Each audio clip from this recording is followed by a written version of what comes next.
So we're on page 23, and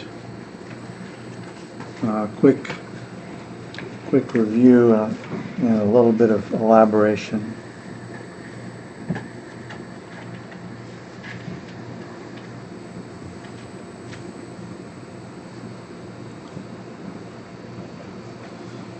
So this prayer again begins with an homage on page 23, and that homage really goes over to page 24, finishes on 24. And then we begin this purification of the realms. So the review is, with each realm, there is a reference to some characteristic of the suffering that's associated with that particular realm. Of course, suffering is a vast subject. So merely to say that the suffering in any particular realm has some simple characteristic is not actually true.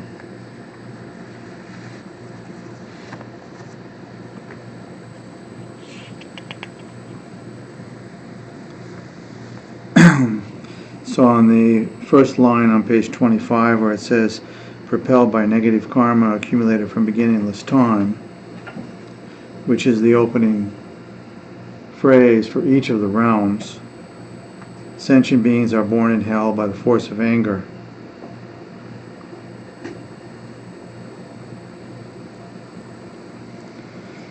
So it's really a code here for kind of a category of suffering. A certain characteristic of suffering is brought about by anger, but anger also is not something that can be delineated like it's some object, like a thorn in your foot or something that could be removed. And so we have to be a little bit careful about getting, for want of a better phrase, fundamentalist about the particular meaning in each of these phrases. Loosen up a little bit. But let us, for the sake of just a first cut, say that all beings, all sentient beings, which generally means anything with a mind,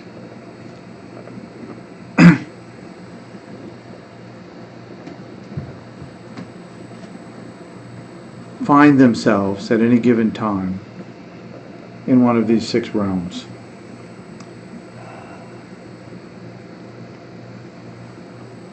And when Chenrezig's light strikes the beings in the hell realms, for example, the anger and the causes of suffering in that realm are immediately vanished, like a light that vanishes the darkness. It's exactly just like that. And so the beings in that realm are freed from the causes of suffering and then experience the causes of happiness. So what we do then is we go through each of those six realms. Note that the human realm comes up in here too. When each of the six realms is purified, all the beings in that realm appear as Chenrezig, not just on the crown of their heads, but they appear themselves in the form of Chenrezig, because that's what Chenrezig is free of these causes of suffering, therefore manifesting the causes of happiness. So they're free of that, and they appear in the form of Chenrezig. When the human realm comes around, after the hell realms and the hungry ghosts and the animals, and then the human realm, when we recite Om Mani Padme Hum and we imagine the light going out, we imagine ourselves as struck by that light, and we are freed of the causes of suffering. We appear as Chenrezig. Each person appears as Chenrezig. In other words, manifesting the full potential that we talked about in the beginning. So that's important, to manifest yourself in the form of Chenrezig at that point. Each time we recite Om Mani Padme Hum, one of the realms then is purified.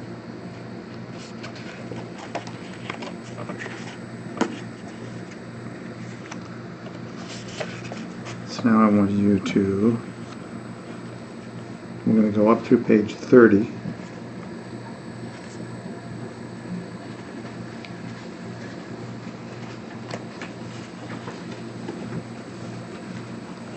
From page 23.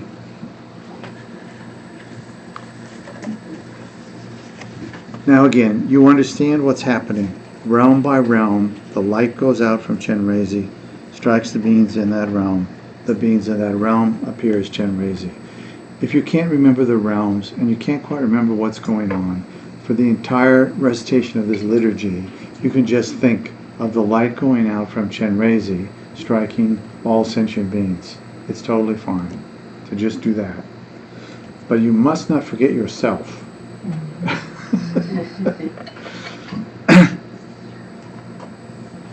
See, you are actually even more important than all the others, because all the others rely upon you as Chenrezig. So if you forget yourself, you have forgotten all sentient beings. It's very important to not forget. Even if you don't believe it. Belief is an obstacle anyway. So, all right, we start on page 23, and we're going to go through it one time up through 30 in Tibetan. So, this is your opportunity to just have a sense of it and not to be caught in the conceptual understanding of it too much.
So on page 30,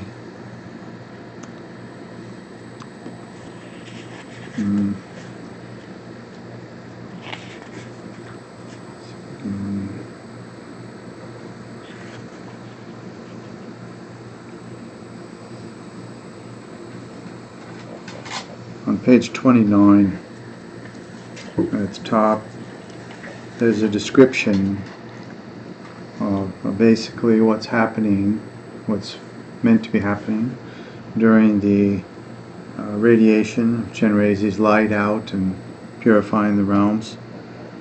And the English says it. We won't spend much time on it today, really, but it says life after life, with actions equaling Chenrezig's. That would be our actions.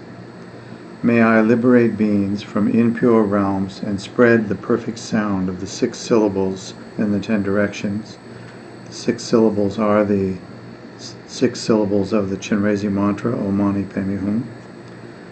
By the power of praying to you, perfect noble one, that is us speaking to Chenrezig, may the beings to be trained by me, so that is literally by us, the practitioners, may the beings to be trained by me take heed of action and result, which is the same as saying pay attention to their karma, and strive for virtuous activity. So that's what that page is about. Oh, it continues on the next page. May they possess the Dharma for the benefit of beings. In other words, may all beings possess the Dharma for the benefit of all beings. So now we come down to page 31.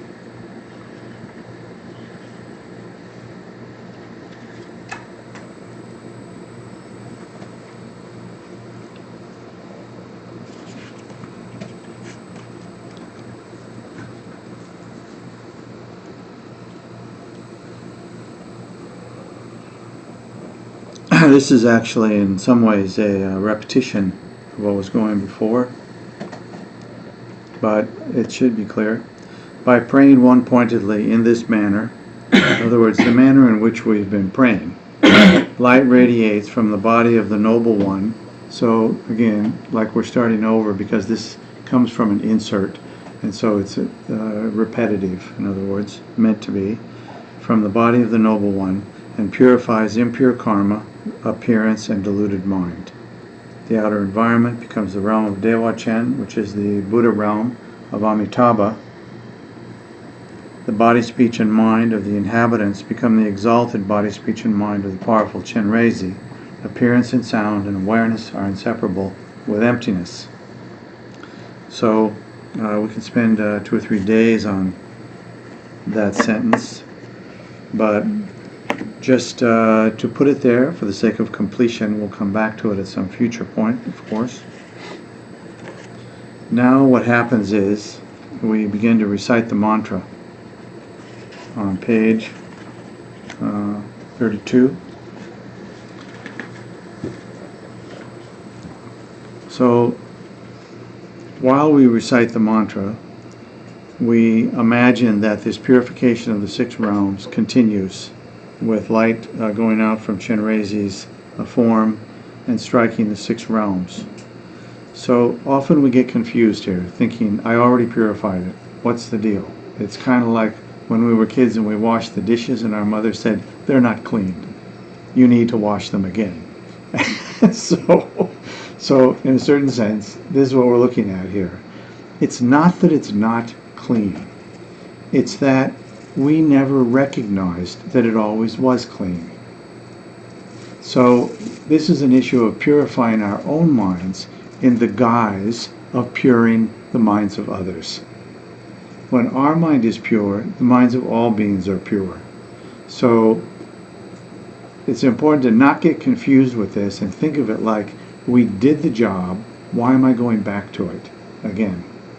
Because the job actually is continuous. It's not one thing, like some chore on a chore list that we get done and then that's it. Here we're talking about actually recognizing the innate purity of our own minds. That will not happen by one recitation of some liturgy in some text. So we need to recite it enough such that it becomes comfortable, clear, and completely, using the word with some sense of it's not quite appropriate, but it needs to become completely habitual. That we purify our own minds and we imagine that we're purifying the minds of all beings. So we'll recite this page one time. We can do that in English, and then we'll start the recitation. Oh, wait a minute. No. Back on 31. Let's recite that one time together in English. Then we'll start the mantra with a short session of singing it, and then you continue with the visualization while you continue reciting the mantra. The mantra, when it's just recited and not sung, should be recited not too slow. The description is often that it should sound like humming bees a little bit. Okay? Page 31. Once, and then the mantra. By praying one-pointedly in this manner, light radiates from the body of the Noble One, and purifies impure karma, appearance, and deluded mind. The outer environment becomes the realm of Devachan. The body, speech, and mind of the inhabitants become the exalted body, speech, and mind of the powerful Chenrezig. Appearance, sound, and awareness are inseparable with emptiness.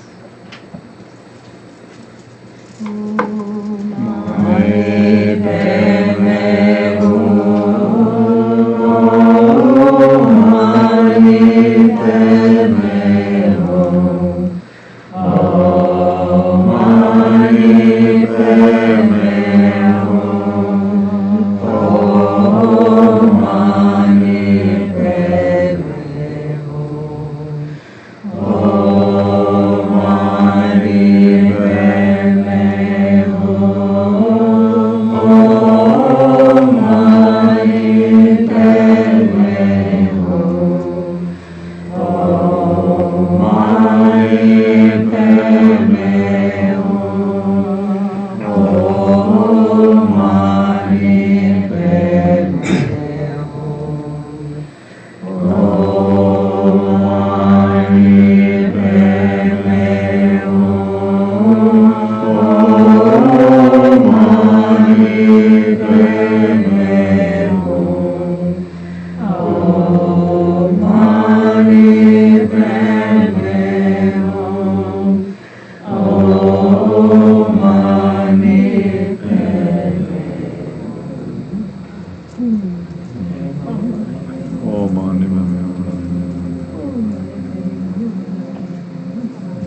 mani me me hum mani me. Om mani me me hum.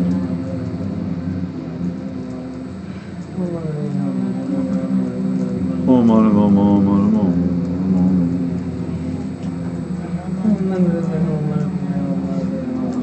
Om mani me me hum mani me me hum mani me.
Now at this point we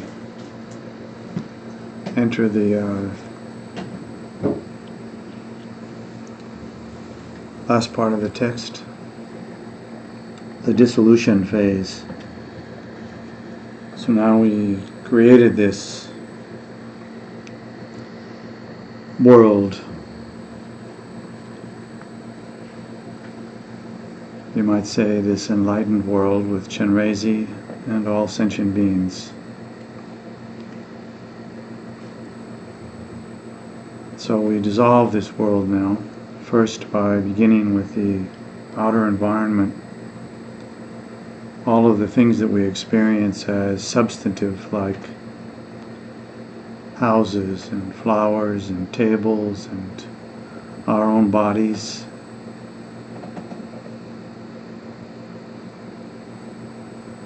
All things that are inanimate but we experience as real.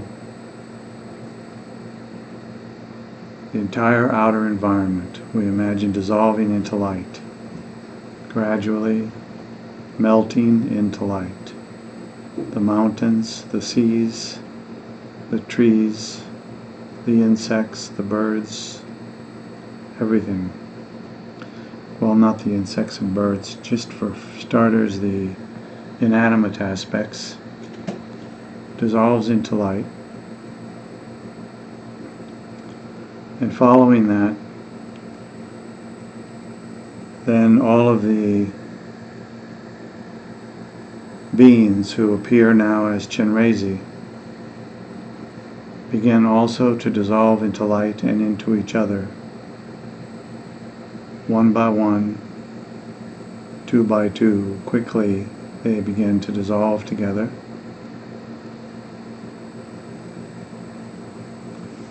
And recalling, if you have forgotten, that on the crown of your head is Chenrezig still.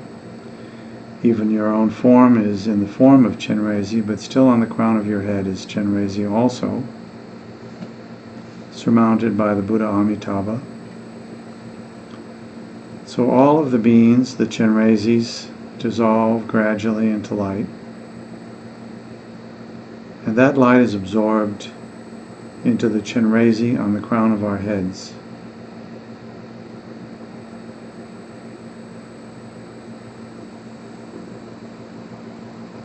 The Chenrezig on the crown of our heads then begins to dissolve into our own form. And as it dissolves into our own form,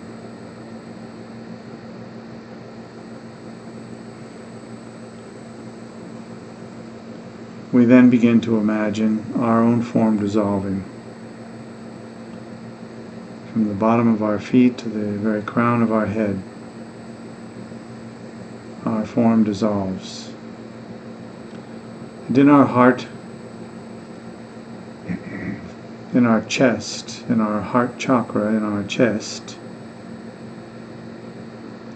equidistant from the front of our bodies and the back of our bodies, there is a lotus and moon seat surmounted by the letter Hri.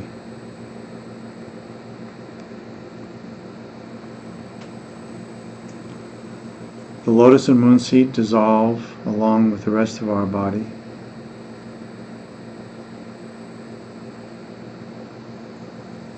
And all of that dissolves into this letter Hri. The Hri then begins to dissolve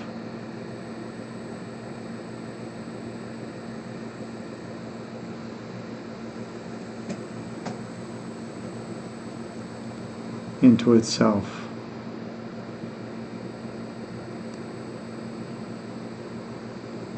That Hri becomes thinner and smaller until it is just a mere point of light.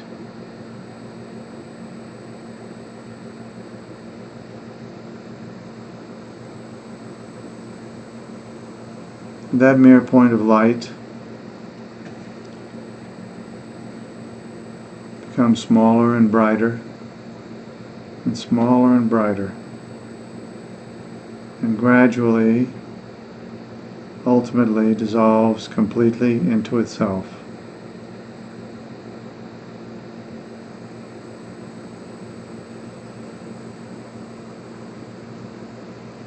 We are liberated from the delusion of experiencing appearances as real. And we rest in that experience of the lack of reality of the appearances for just a few moments, without thinking, without pondering,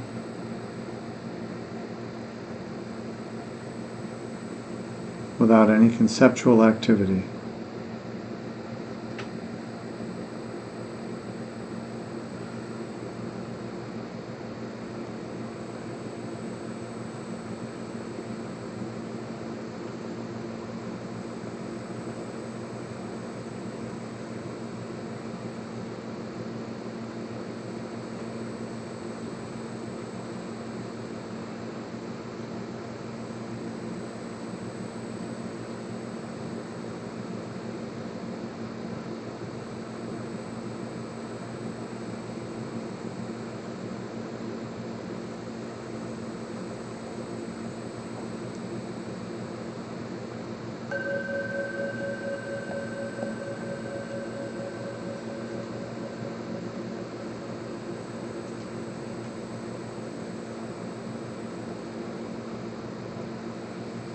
Now, as we rise from the meditation,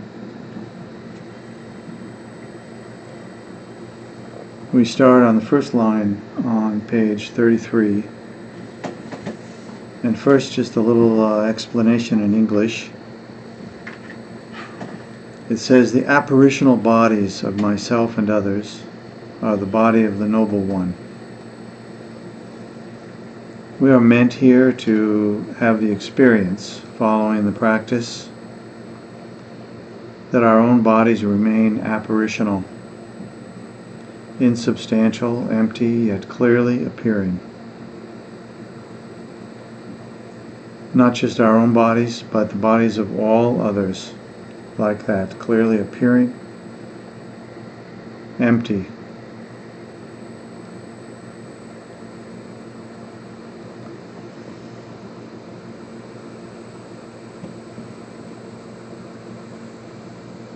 So it says, the apparitional bodies of myself and others are the body of the Noble One. So as we were at the end of the session, with all dissolved, the body of the Noble One, then now we appear in essence as Chenrezig. So that can mean that you continue to experience yourself in the form of Chenrezig. It's not essential that it be the form of Chenrezig, but the experience of the clear, empty appearance of forms is the essence of it. Sounds are the melody of the 6 syllables, so we hear all sound as the mantra, which means that whatever the sound is, an airplane coming overhead, children playing in the street, a horn of a car, all of them we take as having the same meaning as the mantra. They are the mantra.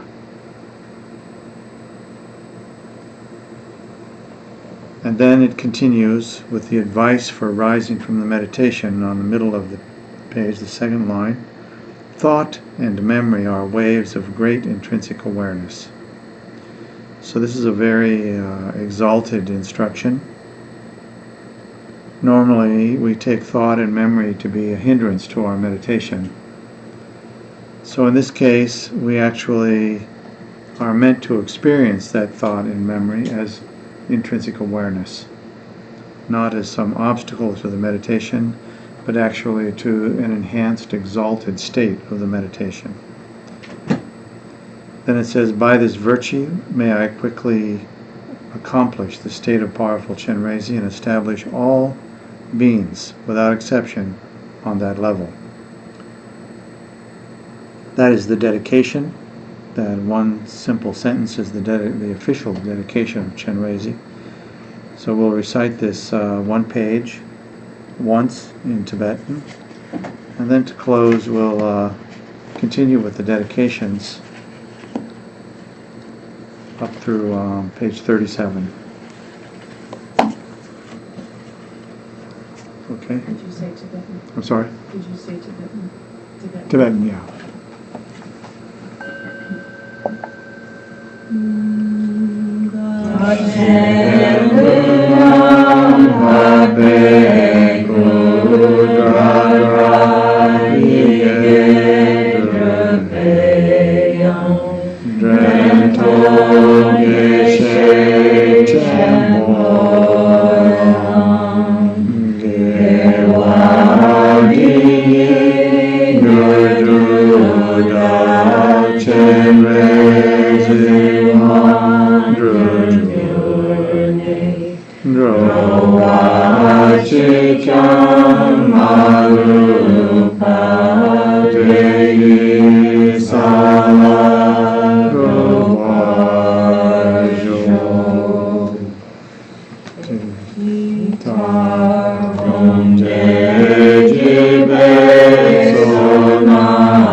Deva Chendu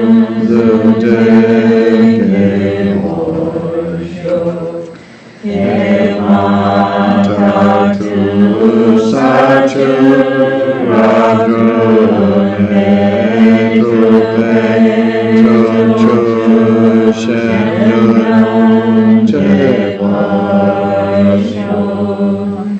Gewadi Kewo Sana Nishe Sonam Yeshe Lejum Vedamba Runi Topasho Janchu Sane Rimboche Ante Panam Kejushi Emanyamba Mepadon Rone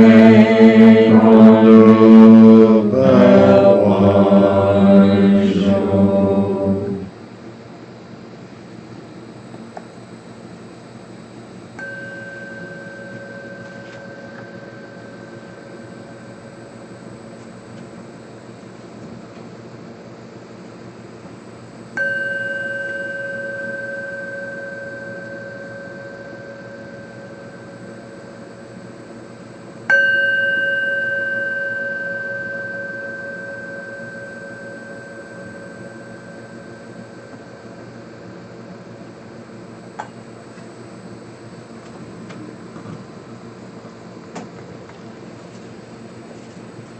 So just a reminder, during the lunch break and onward throughout the day and tomorrow, if you can remind yourself to just instantly give rise to this visualization, you'll find the practice goes better, and all sorts of things work with practice that previously were difficult. So now, before lunch, do we have people? We're set? Cool. Okay. So we have a couple of announcements today. Go on, Joel.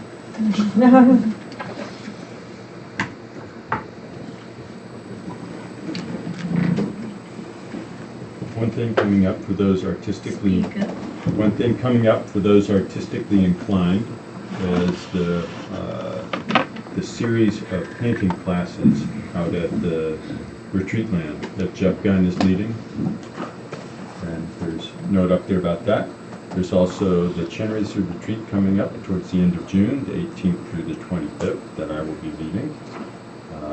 There's also posted there, and you can ask me about it if you want. And later on in the summer, we have the Discovering Awareness retreat with Mama Eric Troublehorn.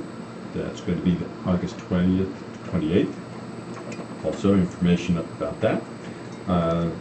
Scholarships are available, and receipt of scholarship donations also appreciated. So that's the news in brief. We also need to remind people that there is a full-time staff position open out at the retreat land for anyone who's interested. More information about that as well.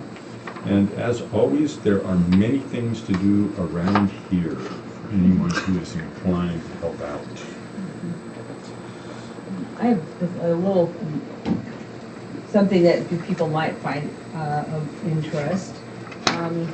In July, in Richmond, BC, which is just outside of Vancouver, there's a monastery called Chuangu Monastery.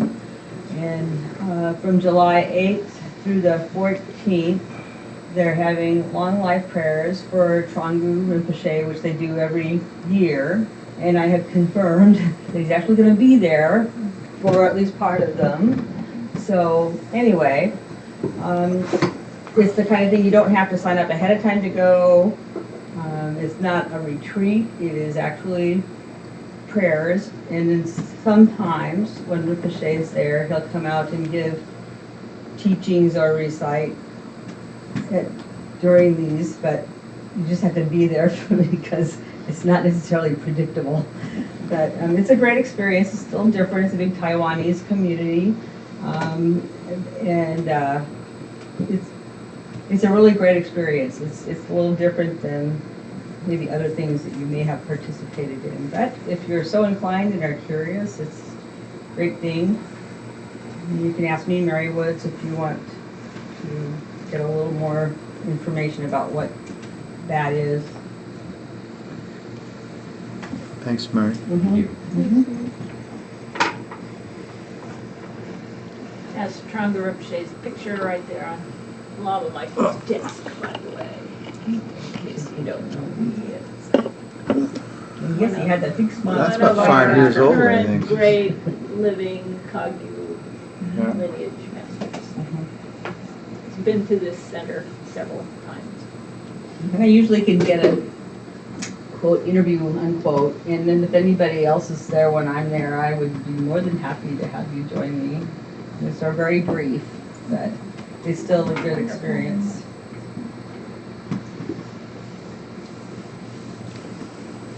Okay. Who's cooking? I know I'm helping you. We've got 2 or 3 setting